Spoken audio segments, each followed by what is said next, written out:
Hey, it's Ron again. I hope that you're having a great day. All right, the church in Philadelphia. Revelation chapter 3, verse 7. And to the angel of the church in Philadelphia write, the words of the Holy One, the true One, who has the key of David, who opens and no one will shut, who shuts and no one opens. So the key of David, what he's talking about there is God made a covenant with David, with King David in the Old Testament, and he said that King David would always have a descendant to rule. And someday Jesus is going to come back. He's going to create a new heaven and new earth, and he's going to rule as king on that earth forever. So Jesus is the fulfillment of that promise, that covenant, and that's why it's called, says the key of David. He has that.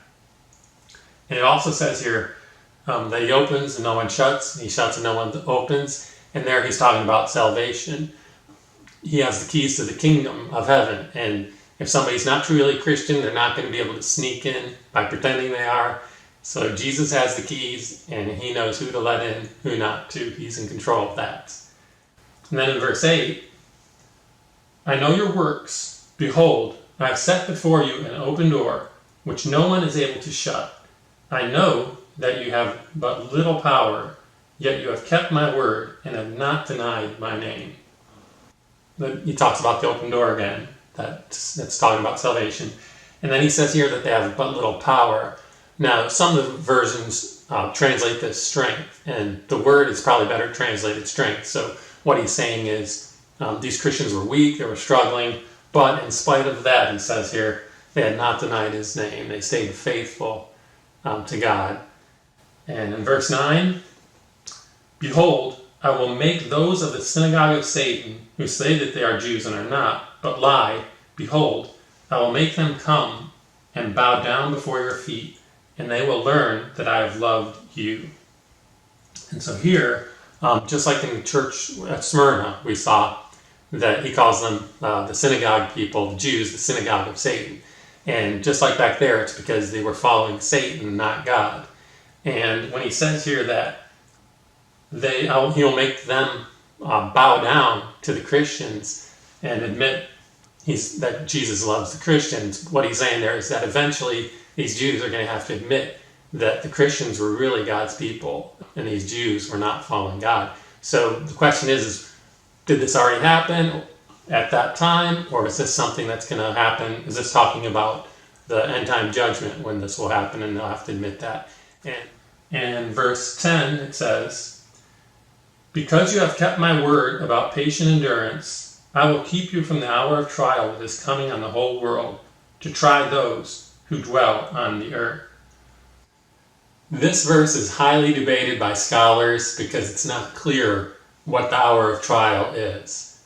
So I don't know what it means either. Verse 11, he says, I am coming soon. Hold fast what you have, so that no one may seize your crown. And the crown he's referring here to seems to be the crown of what the Bible calls the crown of life, which represents salvation. And so he's saying here, be careful that no one seizes your crown now. This might be confusing to some people, sounding like you can lose your salvation, but it's easily explained.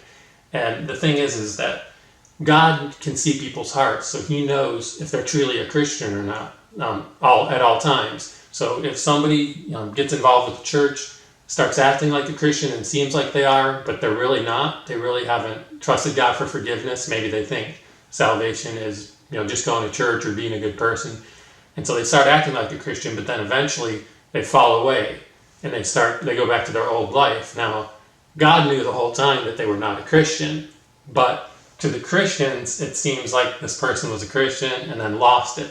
So that's what he's talking about here. He's not saying you can lose your salvation, but he's saying from the point of view of humans, it seems like somebody's seizing your crown. And so it's just a figure of speech.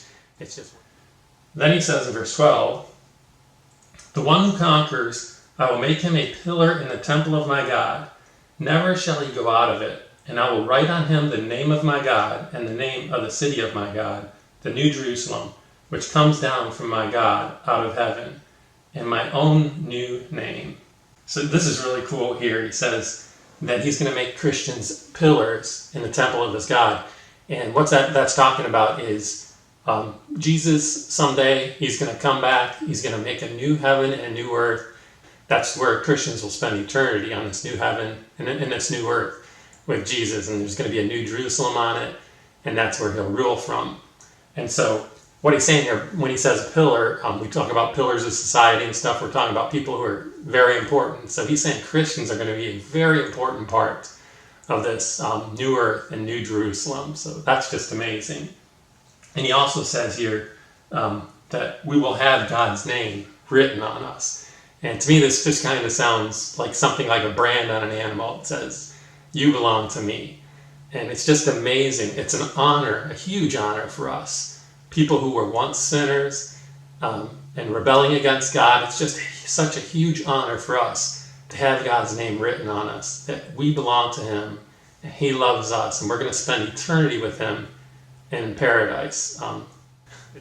And finally, verse 13, "He who has an ear, let him hear what the Spirit says to the churches." Well, that's it for today. Thanks for watching.